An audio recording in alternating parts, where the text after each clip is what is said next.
Welcome. Katie. Thank you for having me today. Welcome. Katie, welcome everybody at home. We're sitting here because this is our first podcast episode that we've done. Yeah, this is pretty exciting actually. I'm kind of nervous. Are you? A little bit. I feel actually like super cool right now because I got myself a new t-shirt. You're definitely super cool. I don't know where you would have gotten that t-shirt from. She got it for me. So welcome to, we have a very exciting name for our podcast. We do, and it's called Digging In with Katie and Dan. With Katie and Dan. Oops. So here it is, podcast episode number 1. It's a podcast in which we're going to dive a little deeper into topics around gardening, topics around life, topics around sustainability. Yeah, regenerativity. All of the above. Farming, health. Boom. Fitness. Everything comes back to gardening. That's the delineation. Everything. I think so. So we're here because I read a book that inspired a whole bunch of ideas in my head.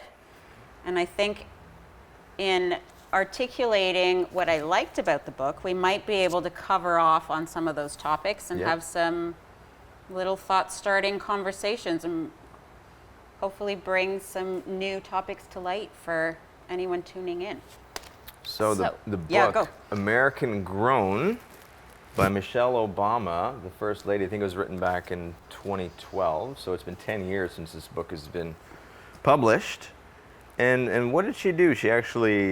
Obama got elected, and then she decided to make a garden at the White House, in the backyard? Her husband was elected president. Okay. Correct. She followed him as First Lady into the White House, but she had a mission. She kind of was really focusing on a younger generation in America and had identified ways that they were not being that healthy and identified steps that they could take to get healthier. And it was all really rooted around a conversation she had with her pediatrician, who raised the fact that young kids are coming in now with being diagnosed with type 2 diabetes. And that's which is historically, like an adult onset condition that you have to deal with. But because of lack of physical exercise, malnutrition because they're not eating nutrient-dense foods, it just kind of spiraled into this problem. So the pediatrician raised it for Michelle, and she started thinking about not just her family, the health of her family and what she's feeding her family, but all of the families. And I applaud her for making such a strong statement and stance on the importance of gardening and the importance of eating healthy foods, that she had somebody dig up part of the south lawn of the White House in order to plant a vegetable garden, which is amazing. Right next to Thomas Jefferson's plot, I think he had some original seeds there or something like that, and they were growing something way back in the day. But I think this whole, what really was stood out for me is that this sparked an actual, national conversation about all these things. And now, 10 years later, we're having a not national conversation, just you and me. Right here. And our lovely friends. All right, so Katie, why do you think it's so important to grow our own food? Well, growing our own food is a subsect of it, but I think in general, just growing, gardening has tangible benefits for us across many things. Physically, just being outside, fresh air, vitamin D, being physical, digging, lifting, whatever it is, you're moving and you're outside and you're just experiencing nature, which is always good for you.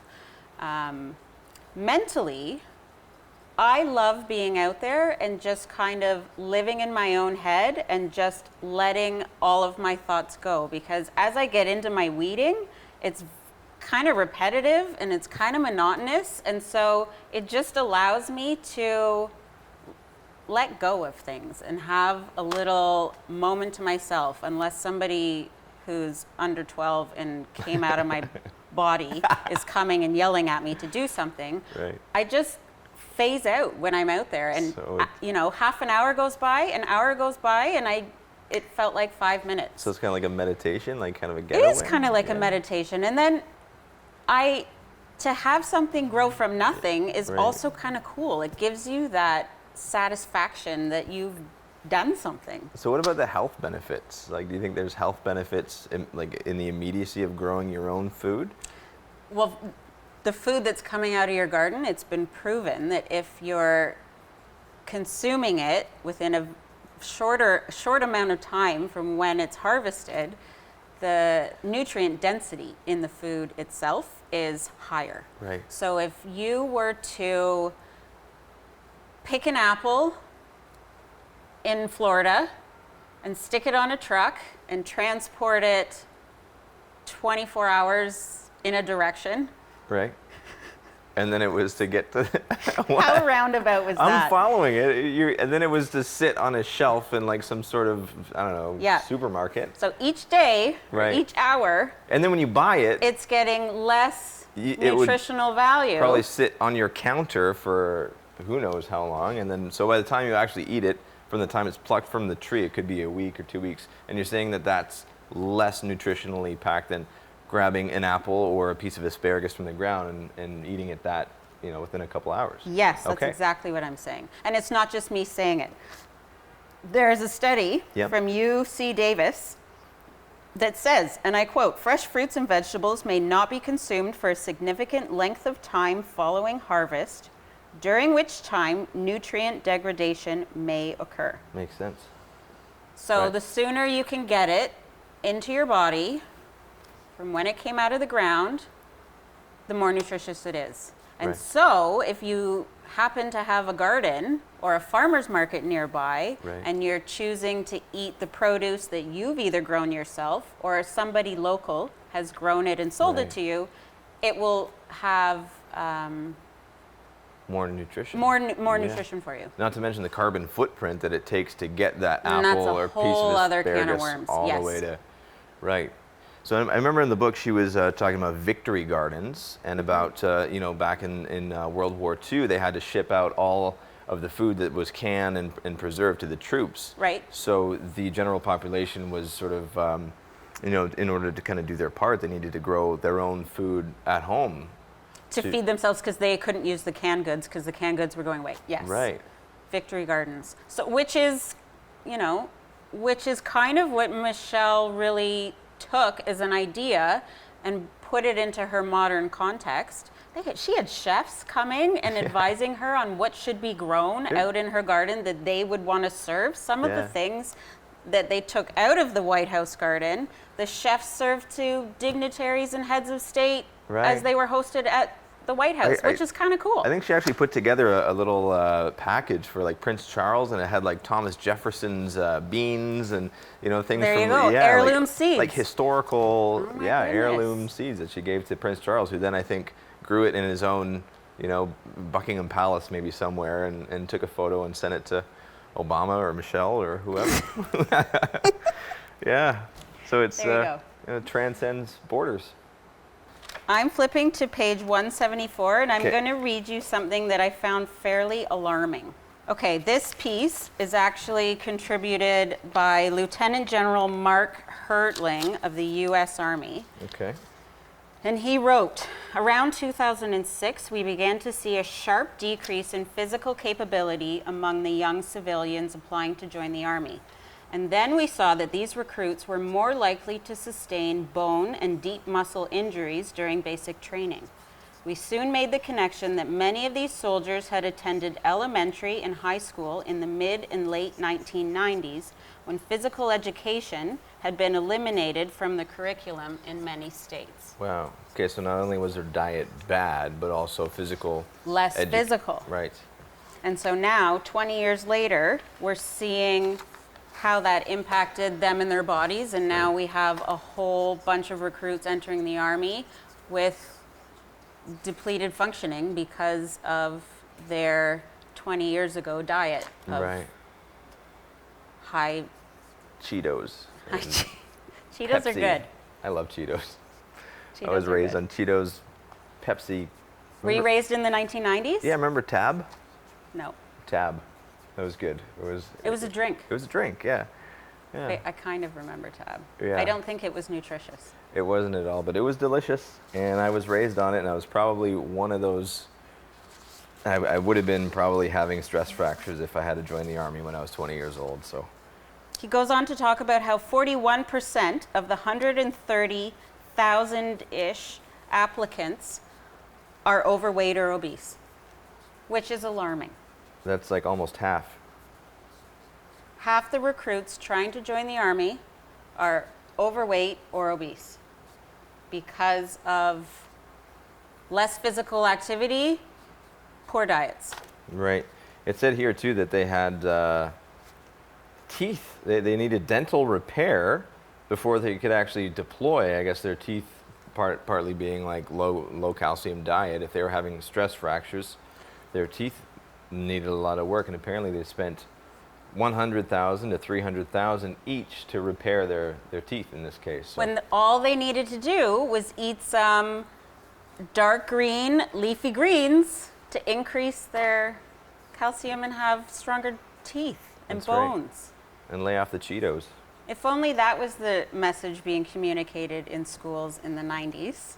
Can you imagine working for your job in the National Park Service and being called to the White House to help Michelle Obama harvest her carrots? I think it'd be like a dream come true, right? You're working for the first lady. Like that'd be amazing. She has like the best of the best on her team. I mean, the best chefs are making the best food for dignitaries, and she has, I think, like 3 or 4 people that are really well knowledgeable in the garden that are taking care of it. You know, the actual grounds themselves, but the garden particularly. And she's hired children to develop the. I don't think she hired children. She didn't hire them. I guess they think so. volunteered. I don't know. How does that work? But what I wanted to say was, can you imagine coming up from being a farmer and being interested in protecting national parks and resources, and then coming and having a conversation with Michelle about what she wants to plant in her vegetable garden? That'd be amazing. Yeah, it'd be like a dream come true. It's a very interesting way, gardening and planting, to connect people that wouldn't have normally come together. Yeah, yeah. For people that don't have backyards, and for people that don't have access to a massive vegetable garden, there are ways that they can still at least supplement their fresh produce with ones that they're growing at home. And I know you were doing a project around raised beds. I was. Weren't you? Yeah. Yes. Yeah, I built a few raised beds, which, it was really interesting to learn the craft of how to do it.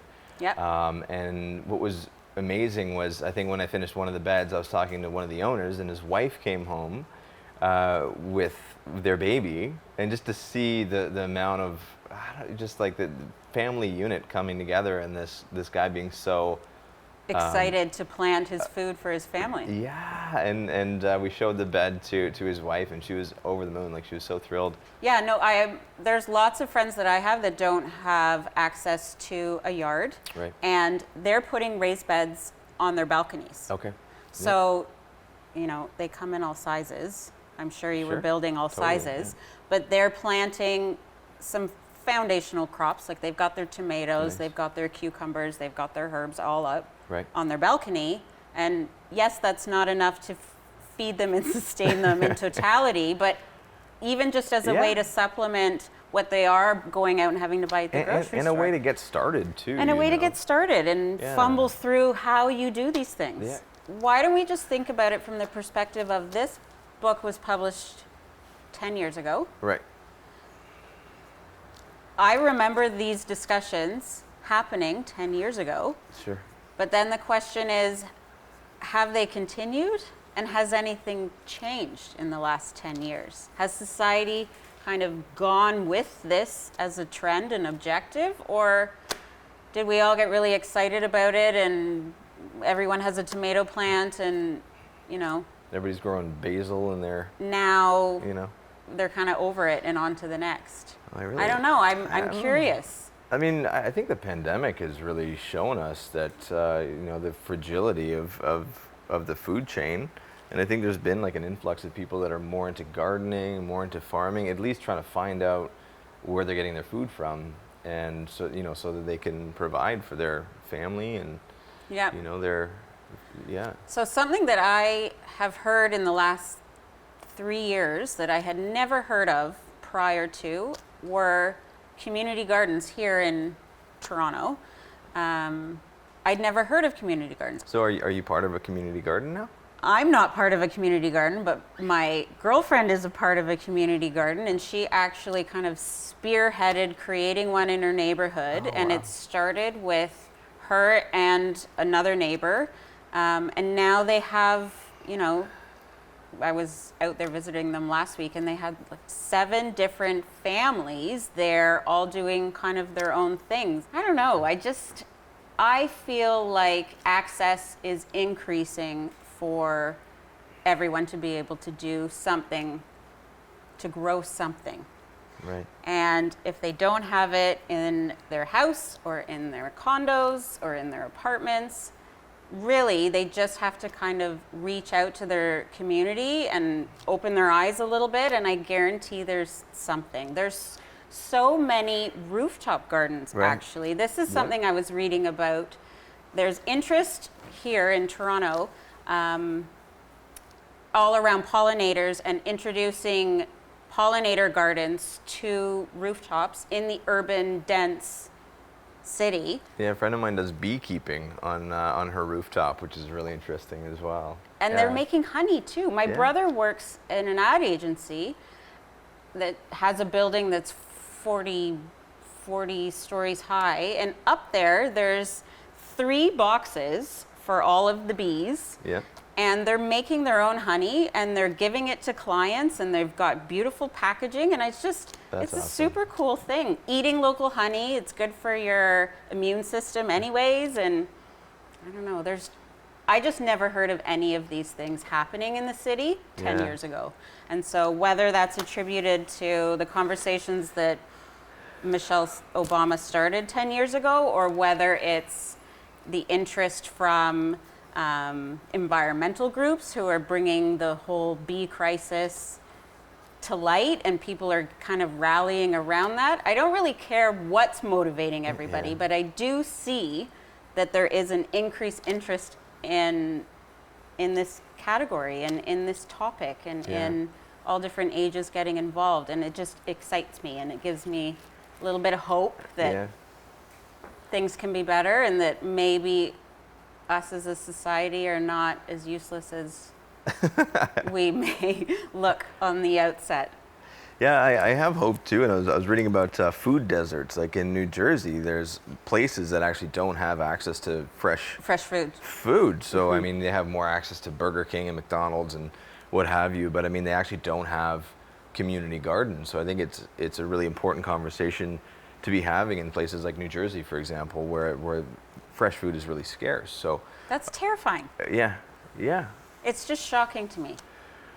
So, I mean, I really hope that this conversation spreads like, an epidemic across the nation. Everybody, go find your community gardens. Right. You know what I love too is actually taking my partner, Nicole. She has 2 kids, John and Sebastian. And Sebastian planted his first strawberry plant yesterday. He actually grew it at school from a seedling. In the little cups? Yeah, I remember doing those. It started to sprout, and I was like, Sebastian, we got to plant this. And his grandma, or Nana, actually came home and planted it with him, which is really, really cool. So I have 4 kids, and I'm going to show you the contrast between myself and now my 4 children, in the hopes that somebody can take an inkling of hopefulness out of that. So I never planted anything until 5 years ago. Okay. My mom is a great gardener, but I just was never included in any of that. And so I came to be 35 years old and I'm learning how to garden. And it was a lovely, eye-opening experience and one that I'm really glad that I participated in. But what I wanted to say is my 4 kids, who are all under the age of 12, they are always out there gardening with me. So from 5 years ago, I had an 8-year-old at the high end of my ages, and they were out there helping me weed, helping me water, and then it kind of got their interest piqued, and now they come out and they're suggesting to me what they want to be planting. They're looking through seed catalogs when I have seed catalogs arriving in the mail. It's just the most bizarre contrast, and the only difference between myself growing up and them growing up is me including them in that process. And they genuinely have an interest in something that I had zero interest in until I was a 35-year-old adult. And I just love that they're so into it at such a young age, and it gives me hope that they'll continue, and somehow that will translate into, you know, a beautiful, lush, symbiotic relationship with growing. I don't know. I'm hopeful. I am too. I mean, I think this is like an ongoing conversation that we need to have, and maybe have some guests on, and maybe bring some, you know, people that are making it happen, maybe even some kids that are really, you know, engaged in gardening, that kind of thing.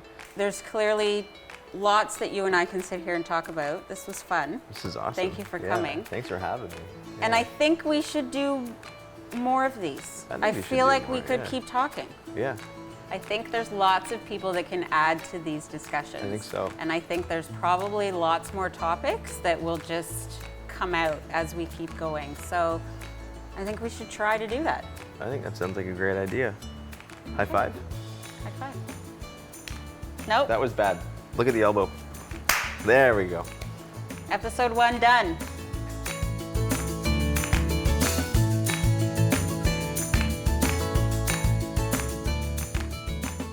So what do you think Trump did with the garden when he was elected? What do you think happened there? I would like to hope that he and Melania go out and weed on a Saturday together. But I don't think they did. There's probably a lot of weeds in that. I don't know. Maybe it's all just overgrown now, or. No, Joe and Jill are there now. What do you think they? Definite gardeners. Okay.